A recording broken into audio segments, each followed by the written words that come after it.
Hey there, I'm Sarah Zarella, a portrait and wedding photographer and your host for Wedding Secrets Unveiled.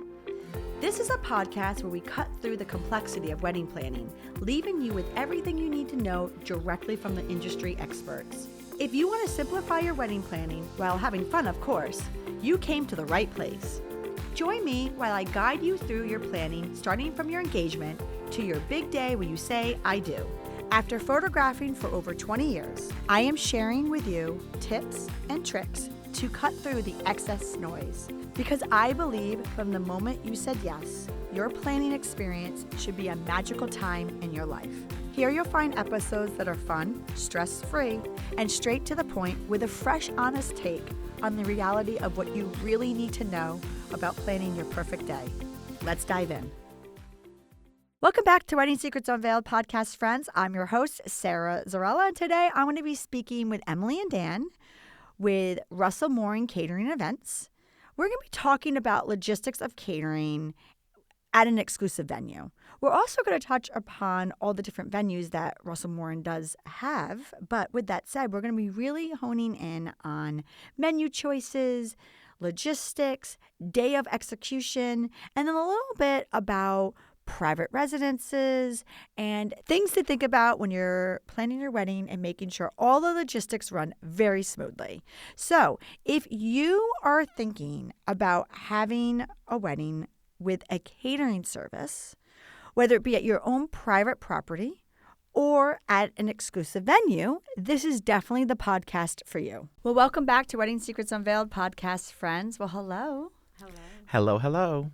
So for our listeners, do you want to say who you are, what you do, and who do you serve? Absolutely. So my name is Emily Rachels. I am an event producer with Russell Morin Catering Events, currently working at Glen Manor and a couple, of course, off-prem weddings.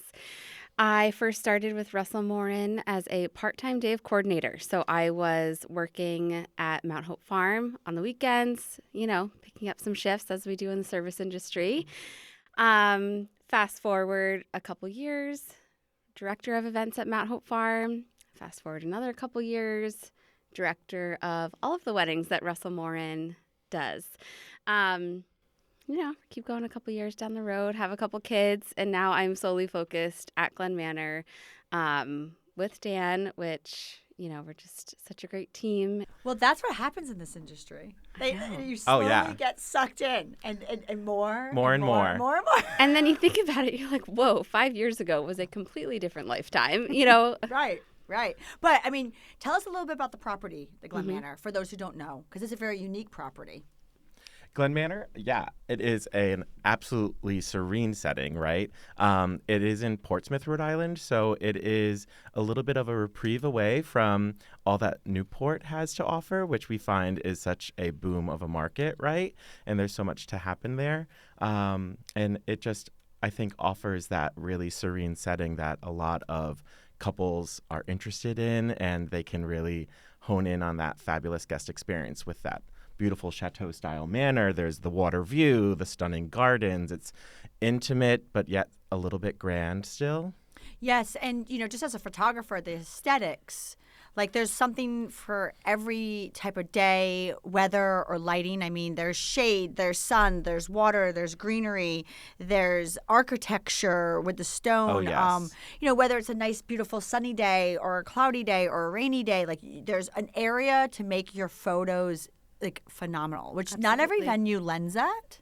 So it's a unique property. And the rooms being different, yes. It brings a different element and intimacy to a wedding. Absolutely. Yeah. And we do, I think this year we have 110 weddings on the books, and every one of those is going to look completely different. So whether we're bringing in the drapery from, Ryan Design, or whether we're having 40 guests dine out on the awning. It's really, every wedding is completely different. We're so grateful to work there. Well, Dan, who are you? Hi. Yes. And who do you serve? And what do you do? What do you do? Yes, exactly right. So I am Dan Larson, and I'm also an event producer at Glen Manor House with Emily here. And similarly, Emily kind of joined Russell Morin around the same time. And I have focused primarily in the off-premise world, a lot of private homes and areas in the Newport area. And I also had a blip of time where I was solely focused on selling our events. So as opposed to planning role, I really sat in that seat of the inquiry process with our couples and guiding them through the best fit when it comes to a venue, and whether that be based on their guest count and the capacity or the vibe that they were going for, and even budget, of course. And I found that, I really was having a miss with events. So now sitting back in the planning role for some time now with Emily at the Glen, it's really, really an awesome time. And I'm just loving being back in that experience and being on site much more and seeing the final product, right? It's an interesting niche because definitely the on-site versus the planning is two total separate worlds, and you have to love the on-site. You have to. You have to, because the on-site has a lot of interesting hours. Yes. Oh, yes. You know? Yes. Yeah. So, but with that said, there is so much that we could talk about in the catering world because you just really cover so much ground. I mean, like you said, Dan, like there's so many different venues, but then also too, like you said, Emily, there's so many different roles that a catering company does. But for this show, we're really going to focus on the process and the logistics of catering. So take us through it. Where do we start? I think we start from the beginning, right, Dan? I suppose so. And I But guess what the is beginning. the beginning? Well, and I suppose the beginning for Emily and I is actually when the couples have already booked our services, right? Because at Russell Morin, we do have folks that sit solely in an experienced specialist role where they are selling the events and what is possible. And then once they are contracted, they get introduced to our planning team. And Emily and I focus at Glen Manor. So for us, I think, we initially engage with them and we want to learn, who are these people? What is important to them and their day? What is their vision? What's the vibe that they're going for? Of course, we need to learn the logistical things of guest count and the timing, generally speaking, of what things will be happening.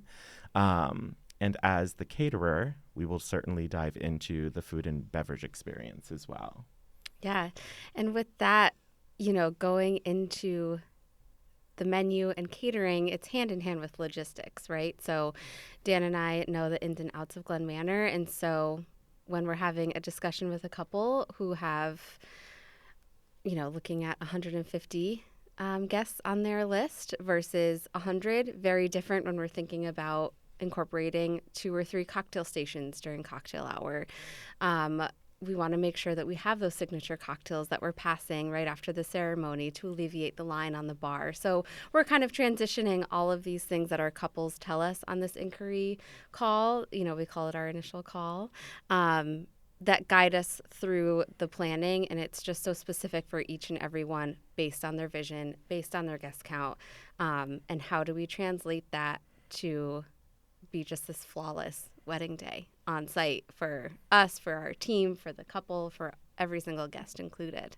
And like you said, I mean, there's so much logistics to make something flawless. Like you just said one thing right there that you probably didn't even realize because to you it's just an everyday sentence. But having different bars based on your count, like you don't want to have, there's nothing worse than a long line at a bar, just a lot of waiting, it just so logistically the flow of the day is something that you handle and you take the pressure off. And I'm sure for a lot of listeners, they're like, I didn't even think about that. But that guest count does affect what logistically you need to have at the wedding to make it flow.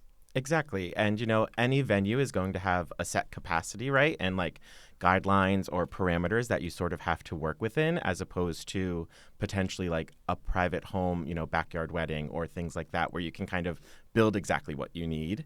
And so being the experts on that, we can really guide that conversation for them to know, even if they are asking us of something and we are finding that could be a challenge, we're so creative and we have this amazing team with our operations and logistic managers and other folks that we can kind of have inner conversations on and find potentially a resolution, to kind of still get them what they're looking for. I'm assuming though with catering, menu is a big one. So let's Mm-hmm. talk about menu development. Take us through the process of, where do you start? I mean, there's so many options. So I know. Where do you start? And so many options for a company. We've been around over 100 years. Mm-hmm. Like, hello, menu options. We have a lot of them. And we've found that it's really helpful for our couples and our clients to have kind of like a set menu, if you will, of quite a few options that we know are tried and true. They are going to be amazing and delicious and plated and presented beautifully. And then with our research and development team of chefs, they're also always working on some newer options. And we don't want our menus to feel stale. We see things, so often, and we know that, we have repeat customers when it comes to like our corporate clients and things like that too. So we are always, developing new things to kind of present to them. I do have to say one thing about that. So Russell Morin did my wedding, and one of the reasons why, I mean, there's a lot of caterers out there, but one of the reasons why I chose your company was, obviously there was a lot of like logistical and execution and things that you see behind the scenes and reasons of why, but going off of the menu, right? There was so much beauty and fun and whimsicalness that I see with the presentation, and I guess just being a visual person, like, yeah, you want it to be yummy and whatnot, but it just was pretty, right? So like I kept seeing like so many things come out that were just pretty and fun, and past hors d'oeuvres or stations, and just so I think also too, like, yeah, for the listeners, like, you think about food and you think about the tasting, and you talked a little bit, Dan, about the research and the development that goes into it, but also too the aesthetic and the look of it. Absolutely. Not every catering company can execute that, right? So, I mean, yes, okay, you could have like scallops wrapped in bacon, right? Like people pleaser, right? But there's ways to make it pretty. Yeah. And bacon wrapped scallops is to this day one of our most popular hors d'oeuvres. I know, it will never go away. It will never go away. And we're fine with but that. when it's right, it's right. And, in my mind, so right now we're midst tasting season, right? So Dan and I have the pleasure of sitting down with all of our couples. So, they'll taste a lot of food, and then we'll have the opportunity to sit down with them, like I said. And we kind of pop in these little things of logistics, right? So when we're bringing out the bacon wrapped scallops for them to taste, I'm telling them immediately, hey, we have a server passing these, we have another server following them to collect that pick, right? So we're really looking at, yes, big logistics of the day, guest count, floor plans, timelines, all of that, but it's these little things that really set us apart, and we really, really try to just put our touch on it. I know it seems like a little thing, Yeah. but But it's not, though, because if you think about the logistics of it, like, think about it being as a guest, right? You always want the food to be there. It's always nice to just say, no, thank you, then like be like, I'm starving, where's the food, right? Like, but also, too, you have the napkin, you have the pick, you have the empty plate, like, you're just walking around like, where do I put it? It's just nice and to have someone's that passing me a service. cocktail. Of course I Right. can't And have I a remind pick them in at my a hand as tasting well. too. It's like, we're sat at a beautifully displayed table setting right now. Let's get in the mind that we are on the back patio around the fountain. We're standing and mingling, an Aperol spritz in hand. You're having conversation with your friends and family. String And a quartet in the staff comes by background. with a tray of hors d'oeuvres. What is that experience like of picking up that hors d'oeuvre? You're not using a fork and knife. You're not sat at a nice table with a plate, so I even bring that up to them because it is different. We have a great clam chowder with the crispy clam cake. It's in a beautiful little demi-tasse cup, with the clam cake picked on top. That can be a little cumbersome, but we found ways that, it is a drinkable chowder, as opposed to something that's too thick, and it's like, how do you get that out of the cup, right? And like I said, you want the execution to happen. You want people to have the food readily available. Like, you rather people say, no, I'm full now, thank you, than to be like starving and looking for food and then looking. That would break our hearts, Sarah. I know. It really Well, would. it doesn't happen with you guys. Yeah. Right. But it's those little things, like you said, like someone serving and then coming over to clean or to get the napkin out of the hand so that way the person can drink and eat again. Right? And enjoy and indulge. Yes. And that's what you're doing. You're hosting. You're hosting your favorite people. So talk to me a little bit about, on the menu, talk to me a little bit about seasonal menu items. I'm sure this happens a lot where people might request certain things and it just might not match the vibe or the season. Yeah, absolutely. I mean, I guess in our kind of portfolio of menu options. There might be something like a really great like autumn pear salad, right, as a first course that our couples can choose, and that doesn't make sense for your beautiful mid-July wedding. So what's nice is that our chefs are mindful of that, and we come up with some other great alternatives. Maybe it's something more citrus forward, especially in the summer months. You want, possibly much more color on your plates and things. So we definitely have great variety for them to choose, I would say. What else? With seasonal entrees and like things like that, I think. Yeah, I mean, I think we really get into the exciting part when we think about our sides. I know it sounds like a little piece of the entree, right? But are we pairing, our filet with autumn roasted vegetables with a honey thyme glaze, or are we doing it with, a bright, fresh summer corn segments and roasted tomato, haricot vert. So it really, I think that we can kind of incorporate that color and seasonality too in the little pieces of the sides. Our vegan, vegetarian entrees, same thing with the salads. Our research and development team is always coming up with these just phenomenal, intricate dishes that really cater towards that season. Yeah. I love the fall. It's my favorite season. And I find like that food in that time of year is just so like comforting, and it's cozy feeling, and it's just so good. So I love when we have those fall weddings. And I've actually recently been meeting with a couple of our couples that have, October and November celebrations, and seeing their food coming out right now that they're enjoying. And to Emily's point, even our chefs like options when it comes to vegan entrees, like this amazing butternut squash risotto that is entirely vegan. It's gluten-free. It's accommodating these allergies. It has this mushroom ragu on top. It's just so delicious. It looks beautiful. So I can't wait for the season to truly begin, but I'm very much looking forward to the fall with all that good food. You just skipped over 2 seasons, Dan. I know. But that's what it's like, right? We're in tasting world now, and we're kind of towards the tail end of it, which means, those September, that's right. You're October, in the fall. November. So that's where our mic is. Yeah. That's the planning. That's right. That's right. I didn't even think about that. And very quickly, though, I will be very excited for like May to hit, and and the madness to start, right? What about cocktails, mocktails? Yes. You're like, what about it? What about it? I know. I love me a good cocktail and a mocktail too.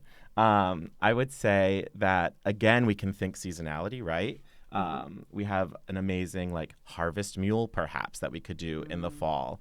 I think in the summer months, like a delicious, like we have a berry hibiscus sparkler with Prosecco, and it's just so delicious and colorful.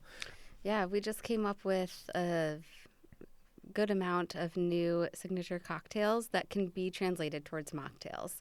So I think that that's big for us now, is giving guests the options. Are we doing a strawberry rose lemonade? Yes, of course, vodka would be a great enhancement to that, but you don't need it. So we really have a good selection of different options for guests to either choose the cocktail version or the mocktail, depending on what they're selecting that day. All right. So talk to me a little bit about switching gears. Sure. Actually, before we even switch gears, I have a question though. So Dan, I know your favorite, right? Fall. Emily, what's your favorite? Like, what's your favorite food dish that you're just like, this is just a staple in my book? Putting you on the spot. We're putting you on the Or Dan, spot if you there. know, chime in. But I'm just curious, like, because you see a lot, right? So, just wondering. I really love our cocktail stations. The Clam Shack is one of my favorite. It is that light, refreshing New England station, but you're really getting some great options on that. So some of our couples are loving, the Korean beef taco, and I'm talking hors d'oeuvres now during cocktail hour, Right. and some of these other great options. But of course, we want the New England staples, the fish and chips cone, like Dan was saying before, the clam cake with the chowder. So kind of that's a way to incorporate a lot of different types of food into your cocktail hour with not having to forego your favorite hors d'oeuvres that you tried. I think that's Exactly right. And of course, the Clam Shack station, such a staple in the Ocean State, right? Yes. And, yes. you know, a good majority of our couples are, you know, somewhat locals to the area. So these are things that, you know, their guests are going to be familiar with. And then on the flip side of that, we have quite a few couples that are traveling in. They are not from the area, and they want to showcase this area and our type of cuisine as a first time, you know, from folks that are coming from Michigan and, you know, those landlocked states, and they don't get that amazing seafood. So that can be really great. Just to chime in quickly about some of my favorite food with Russell Morin, it would definitely have to be our short ribs. Ooh. Short okay. ribs for sure. I know, again, kind of fall forward leaning. Yeah. No, but you know what though? It's funny that you say that, because I think a lot of times when people think of the meal, right, they always go to like the fish, the red meat, and the chicken. Right. you Yeah. know? So like when I say the red meat, the steak. You know, like there's like those three staples. So, but that short rib. And we do a beautiful filet, don't get me wrong, but Yep. there's just something about our short ribs and how you can have the different sauces or, you know, the jus and things that it's getting marinated in that really transition that flavor profile. And it could be something that is a little bit lighter and could be a great spring option as opposed to, you know, like a maple bourbon that you would probably do more like fall, winter, which is more my vibe. You talked, Emily, a little bit about the tasting. So if, let's say somebody picked one cuisine and then they at your tasting, and I actually did your tasting, but this is going back 10 years ago. So I'm just curious of where the tastings are going now. So in essence, right, like, do they try a couple of different main dish options there, or do they try like what they've picked and making sure that they like it? So that's a great question. I love to hear the strategy that our couples choose. So some of them, they can choose, you know, to taste 7 hors d'oeuvres at the end. They're likely narrowing down to 5. Same thing, 4 entrees. They can try at our tastings. They narrow down to, you know, 2 proteins, 1 vegetarian. But most don't select the bacon wrap scallop because they know that they're going to offer it that day. They don't need to try it. They know it's delicious. They know it's going to be great. Hey, let's try some things that I'm not quite sure what these descriptions are, how this is presented. Let's go for those. Let's try those, so we can really make that educated decision and not just stay with those safe hors d'oeuvres. That's a good strategy. Yeah. Think about that. You know, we have some couples trying 2 beef, 2 chicken, and they don't even, you know, try the Atlantic crusted, you know, lobster haddock because they know that they're going to select it. It's delicious, you know. So they're kind almost of comes into it at a different. They're almost trying like what their toss-ups are, right? Exactly. So they can try the short ribs if they were thinking about it, but like if they know, they're like, I know I want a fillet, like why even try it? And, you know, some of our couples ask us what the best strategy would be, and that's kind of what we lean towards. And the fact, too, that we offer our couples like this wonderful private tasting experience. It's not a group tasting. So going into what Emily's been saying is we can really cater to their specific wants, their, you know, the flavor profiles that they enjoy most, the things that they're questioning, as opposed to the group option, which we have done, you know, in the past as well. But, you know, sometimes you can miss the mark because we are then kind of like choosing the menu for them to try, right? And, you know, they could come in with a certain thing in their mind and then it's not available for them.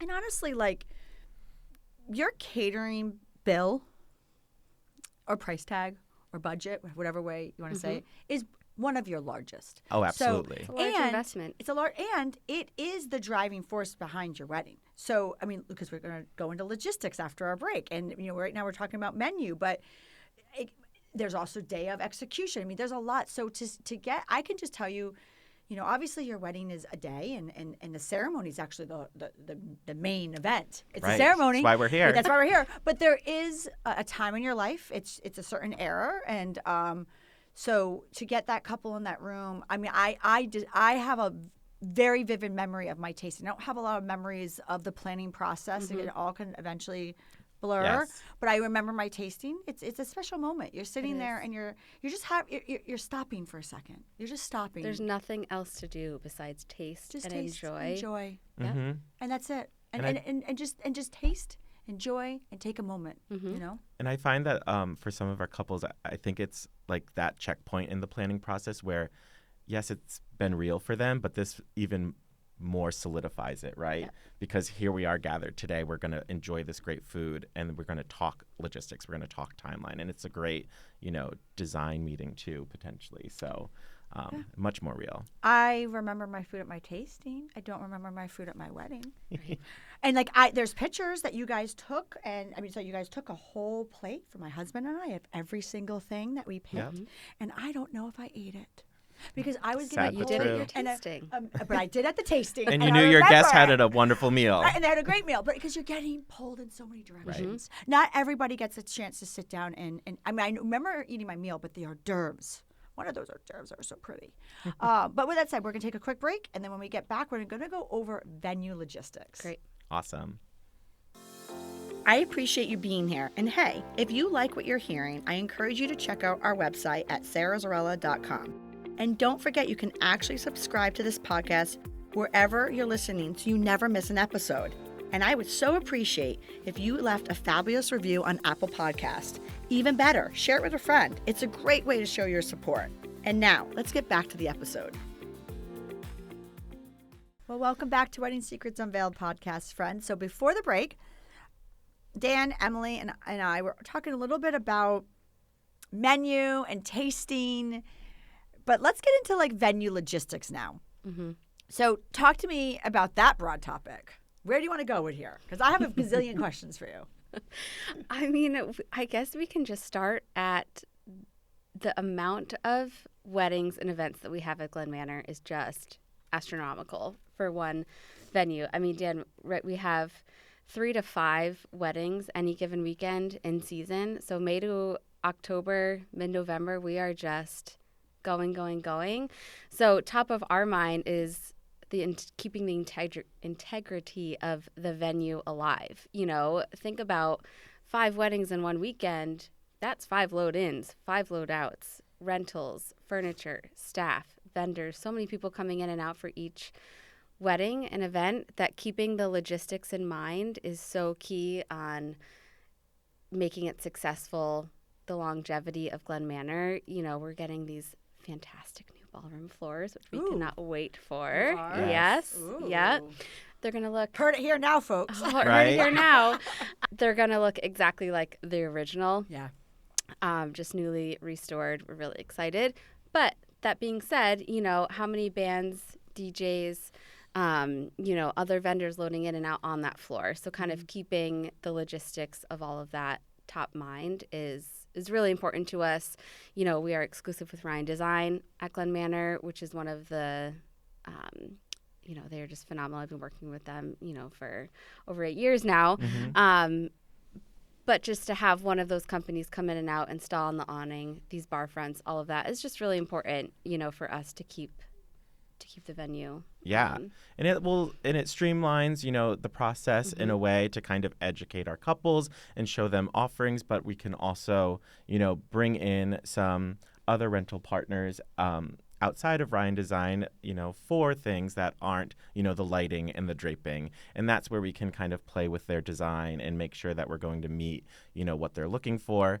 And again, to Emily's point, back to the logistics of it all, we are working with those outside vendors and rental companies very closely, giving them the guidelines to, when they can drop things off, how we will receive them. We are very respectful of their products, and we want to, allow them to reuse those rentals, right? And we want them to also be mindful on, our property.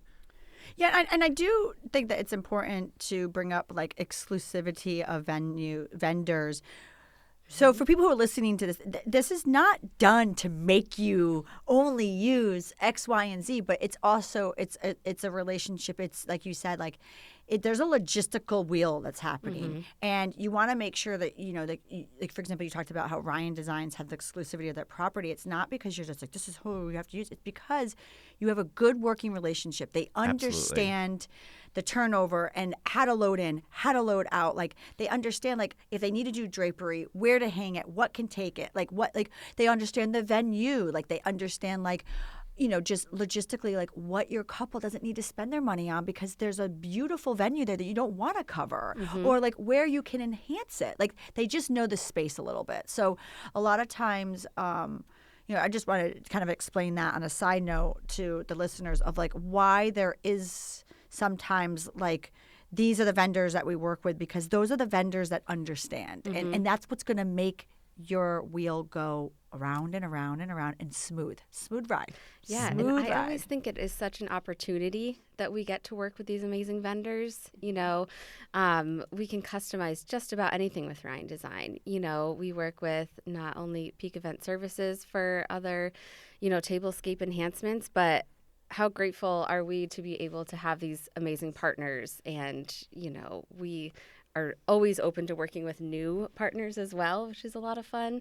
Like Dan was mentioning for design, it's a lot of fun. We love mock-ups. And the other thing is too is that like understanding your space. So there's definitely, and that's probably a little bit where you guys come into play, because each venue, there are certain venues that you don't need a lot. Like the venue itself is the beautiful wow factor, and then there's venues that could use a little enhancement, right? So it's just there's a logistical end to things, but with that said, there's just some venues and understanding that the venue itself is enough sometimes. But I find it very interesting, because we're talking about the Glen for a second.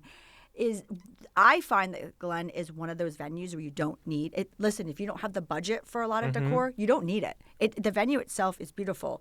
But it's interesting because every single wedding I've ever shot there, it is always different. And it is always different. It could just be anything from grand that they had a large decor budget and they brought in, but even just the different color scheme of flowers. It's just, and there's that beautiful patio. Like I love when people set up some tables and out there. Oh yes, It's so under the intimate. loggia where like all the arches are. Yes. So beautiful with the original lattice work and everything like that.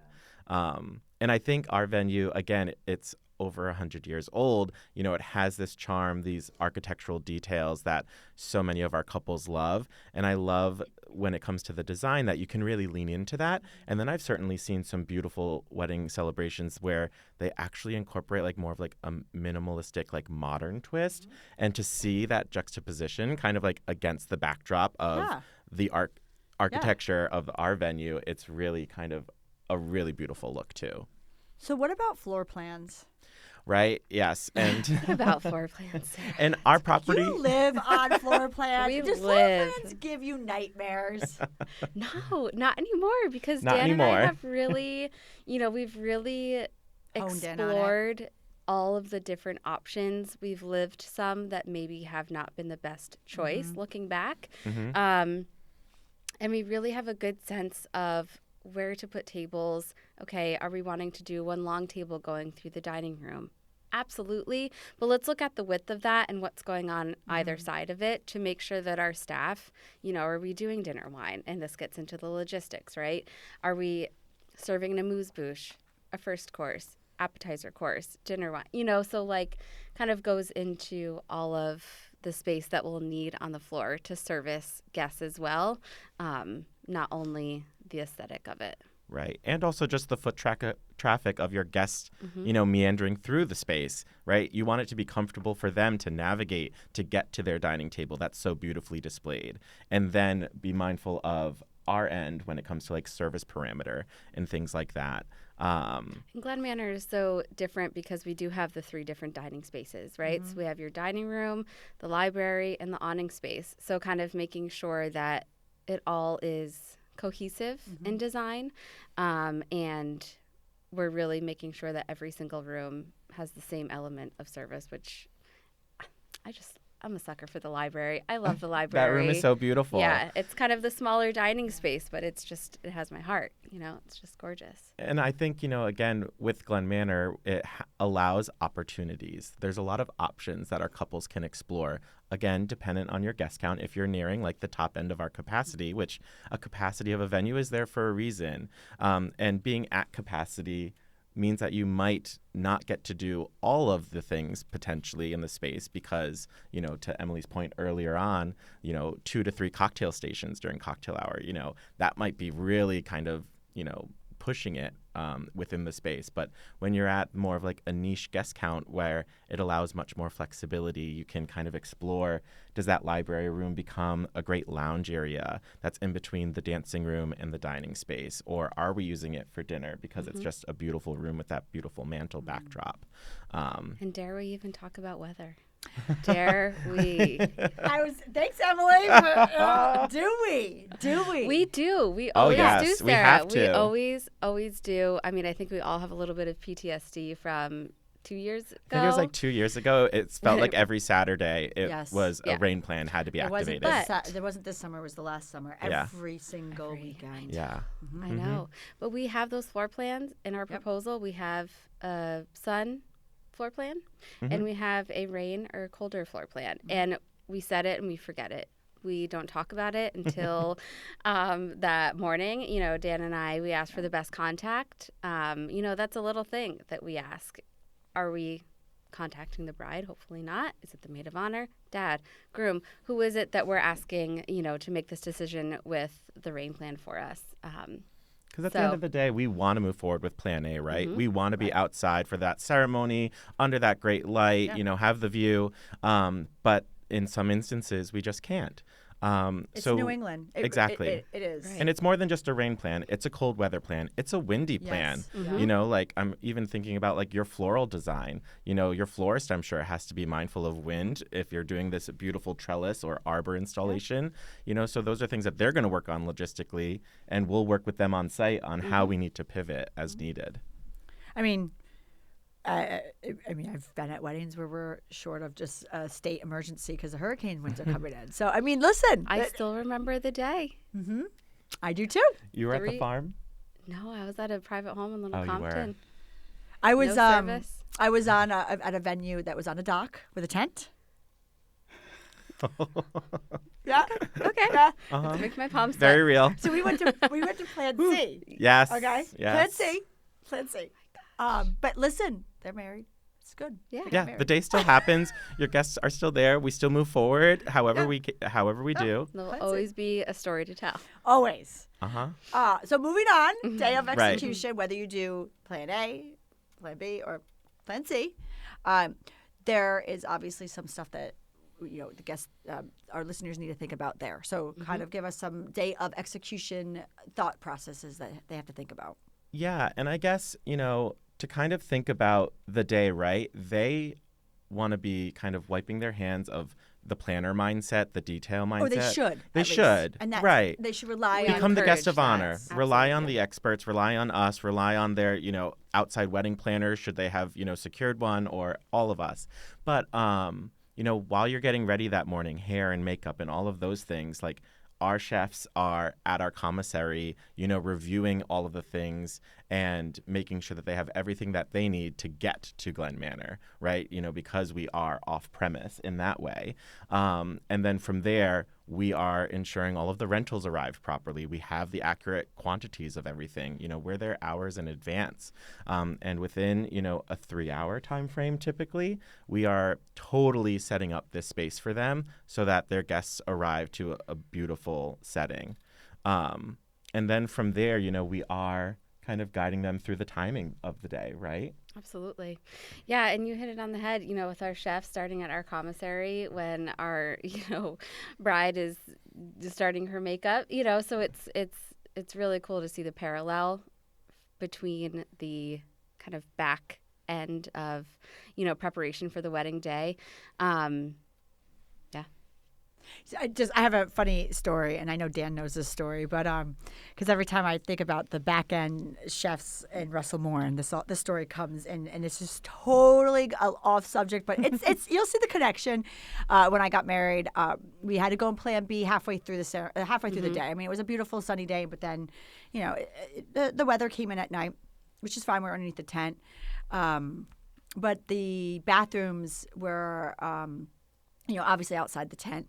So at the end of the night, the chef's done. He's packing it up and he's doing his thing. He has a break time because we're now at dancing, right? And so I'll never forget, I ran out to go to the bathroom and I'm running and he's outside and he's just, you can tell he's just getting some fresh air and he's just, taking a moment and I fall. Oh my God. in the mud, like face forward. Like there's pictures of my white dress with all mud on it. Still to this day, there's mud there, and I'm just face first in the mud, like just there. And I look up, and I look at my friend, and she has a face like, oh. And I look at the chef, and he just looked at me, and he was like, I could tell, he was like, bride on ground, I'm out.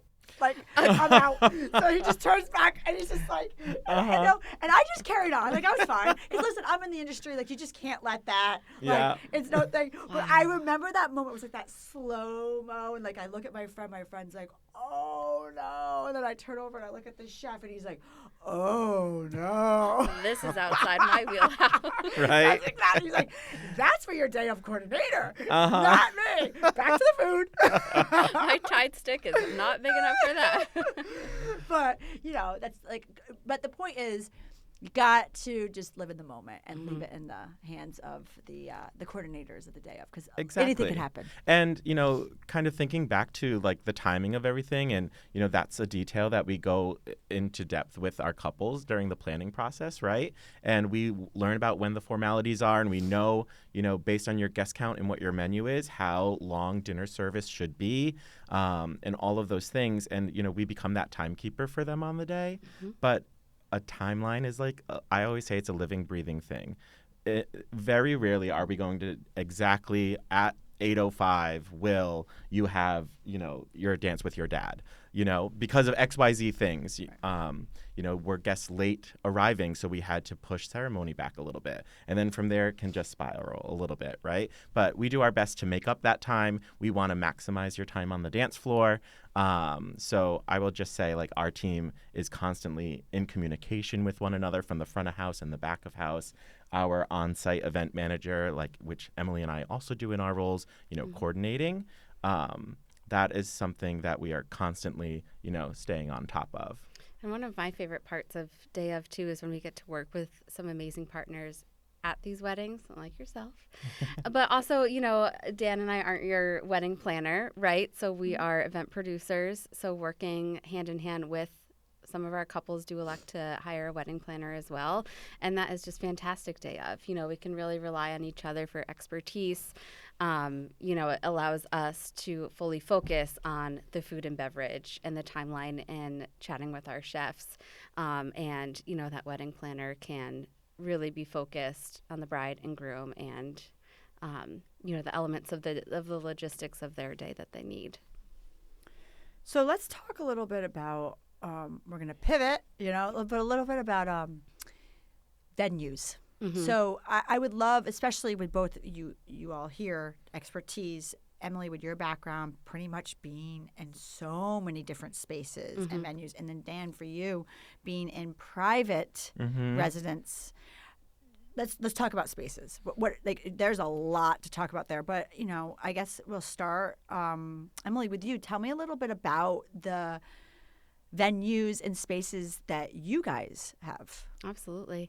Yeah, and we are so fortunate. We do prioritize partnerships with exclusive venues for weddings. We do fill most of our weekend calendar days with events at exclusive venues. Mount Hope Farm will always have my heart. That was kind of my first place. And it is just phenomenal to see, like we kind of talked about before, the integrity of these venues staying status quo, but also how they've transformed over the years with the partnership of Russell Morin, with how well we work with the venue's leadership. It's just really, really great to see. I was the director working hand in hand, doing Cool Jazz with Mount Hope Farm, doing Derby Day with Linden Place and Savor the Story with Providence Public. So we really get some really great opportunities to work with these venues that I'm just really grateful for. And even, thinking about, again, we're focused now at Glen Manor, but knowing that Russell Morin has this kind of portfolio, if you will, of exclusive venues that you can consider for your wedding or event or whatever it is, it really allows options for our clients when they are in that inquiry process to discover like what is the right fit for them. We're always mindful and, keen on potentially growing our exclusive venue partnerships, for the future, but being mindful that we want to provide a greater variety for folks. So we have Mount Hope Farm in Bristol, which has this beautiful coastal tent, on the water there. And it also has a rustic barn location. But we have the historic Providence Public Library in downtown Providence, vastly different properties. They have different capacities and things that can occur. And similarly to how, Linden Place in Glen Manor House or Shining Tides out in Mattapoisett, for their beachfront. There's just a wide array to choose from. And I think that is something our couples have come to really love about Russell Morin, is those options for them. The variety. Yeah, it always blows my mind. I'll always never forget, we did a wedding at Waterfire, right, on like a Friday or that's something. cool. Yeah. Yeah, the Waterfire Arts Center. That's cool. Yep. Yeah. Yep. And then the next day I was at the barn at Mount Hope Farm. Yeah. And then I got a call from one of my colleagues about a wedding she was doing at the library. So it's like all of these places are just so incredibly different. And Dan will always put his, sales hat on. And when talking about all the different venues, because he's right, we have the options and we have the knowledge behind, with each venue to really help educate our couples on what will be the best fit and execute their vision for the day. Of course. Well, what about off-site private home? I know where my origin story stems from. Lot to cover there. I know. And for myself, again, I primarily focused in and around the Newport area. So I was familiar with venues such as Eisenhower House or Fort Adams and Rosecliff and the Mansions. But I also did a lot with private home celebrations, in Middletown and Little Compton, in areas like that. And that really is another logistical aspect that is above and beyond, an exclusive venue of ours. Mm-hmm. But that's something that, again, our team has that support with our operations and logistics managers. And we're now doing site visits, usually more than one. Yeah, I was because just going to say multiple site multiple visits. Because a lot of times at a private home, that is not an area that's intended necessarily to host 250 people in your backyard ready tomorrow. You might have to have landscaping done to, have the area set for the tent to be installed. And it's, mapping out that kind of load in and load out that's going to occur that is potentially, almost a week or, multiple days prior to the actual wedding day itself.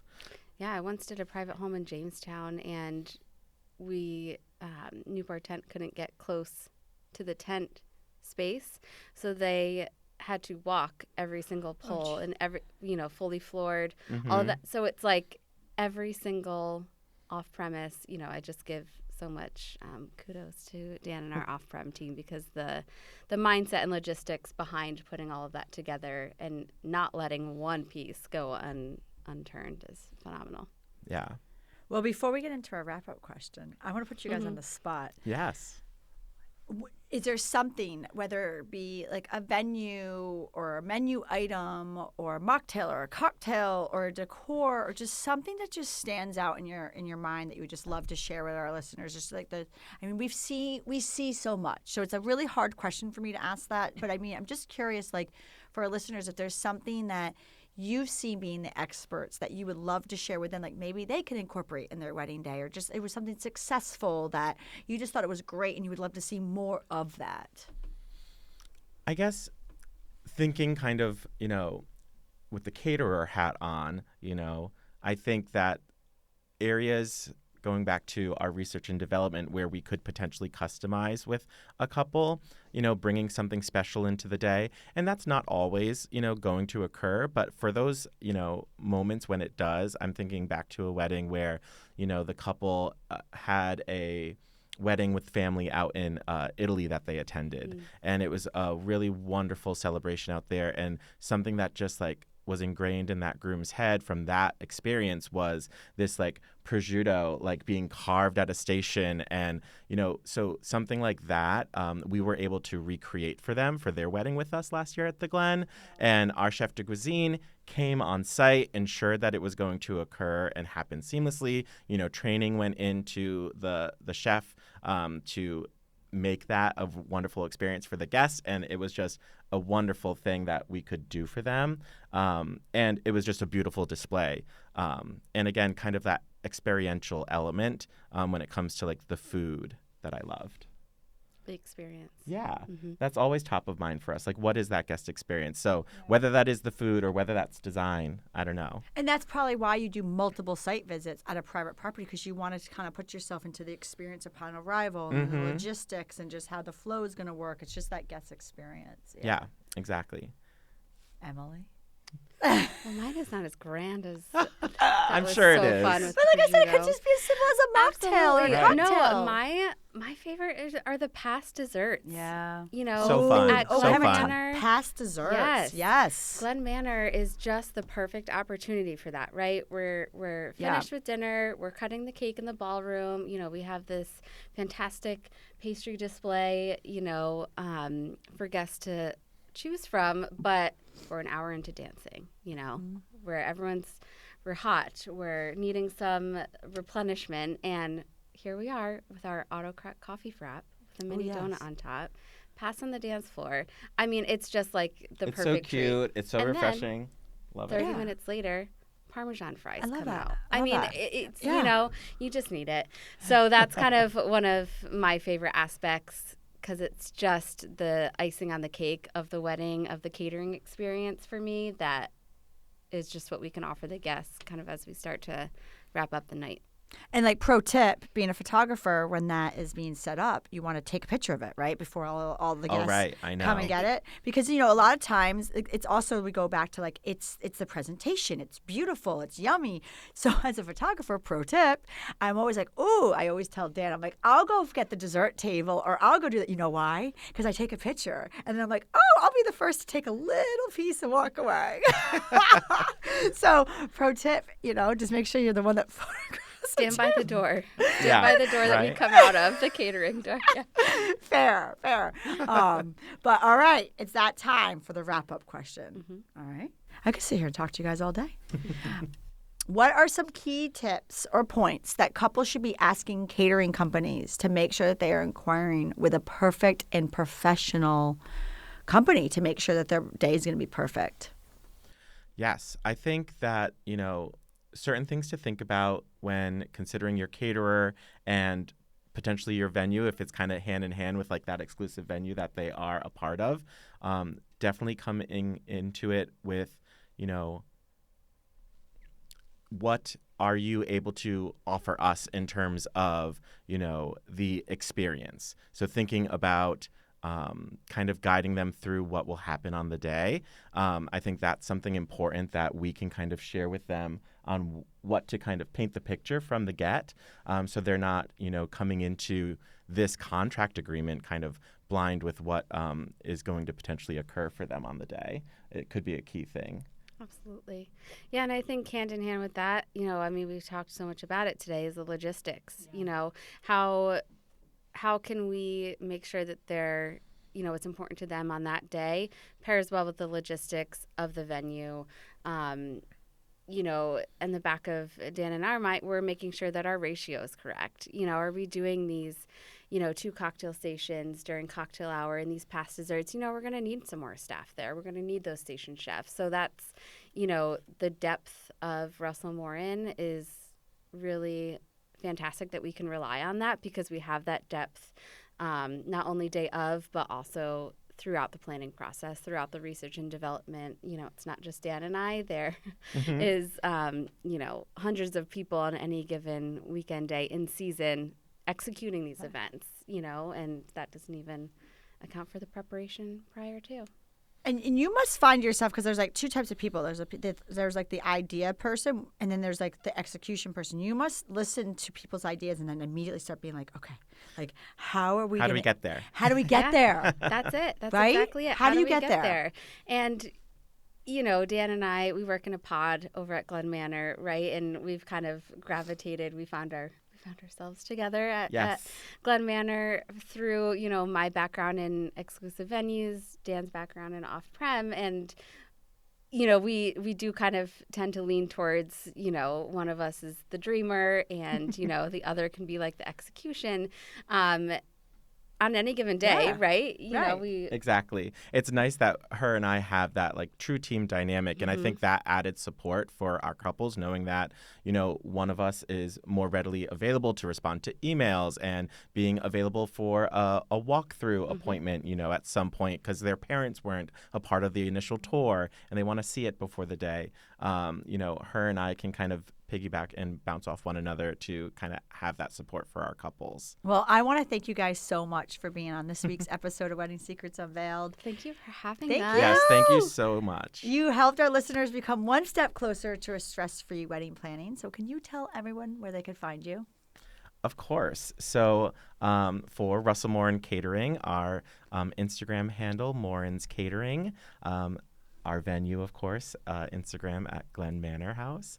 And I suppose just our website, which is www.morins.com, which is a wonderful place to explore and find out more about our venues, our catering services, opportunities, anything like that. And like Dan said earlier, any which way you reach out to us, you'll be greeted by our experienced specialists, and they will just handhold you and take you through the guiding you through which venue, which off-prem location is best for you and your wedding day. Yeah, and that's something, too, that's important because someone might be contacting you without even knowing what venue they want, or they might have a venue in mind, but then once they speak with your team, they might realize that there might be a better fit for that couple, and you don't even know what's even out there. There's so much out there that you guys have. Yeah. So for our listeners, what I'll do is I'll put Russell Morin's information on our episode show notes, which you can find on our blog and our website page at sarahzarella.com/podcast.